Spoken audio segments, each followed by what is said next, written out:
sanction. The EU is worried that its push to continue waging economic warfare on Russia might be derailed by Hungary's Viktor Orban. And here's the catch. The EU is worried that the fallout could cost European taxpayers billions of euros. If Hungary does manage to bring Europe back to its senses and derails further sanctions, Russia could actually reclaim 210 billion euros of its own sovereign frozen assets, and Europe could be left holding the bag for Ukraine's defense. So since early 2022, the West froze roughly 260 billion euros in Russian central bank assets.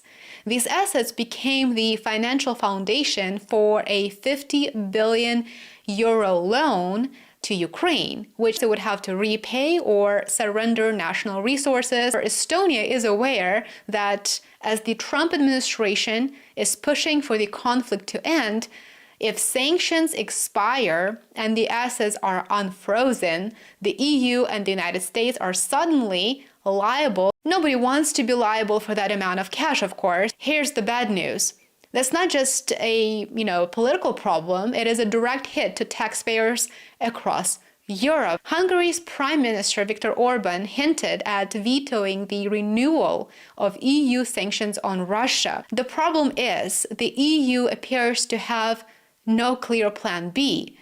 About 190 billion euros of those assets actually sit in Belgium's Euroclear, which is a private financial intermediary now at the center of this unraveling geopolitical storm. Financial Times here reports that Belgium and other EU members fear that seizing the assets outright could violate international law, possibly shattering faith in the euro and triggering legal chaos. Instead, they've chosen to keep them frozen. Sanctions expire at the end of July, and a unanimous vote is actually required to renew them. What happens next could actually reshape Europe's role in the world. Trump just issued a new statement with respect to US-Russia negotiations. Trump says here Zelensky can either have peace or lose his entire country.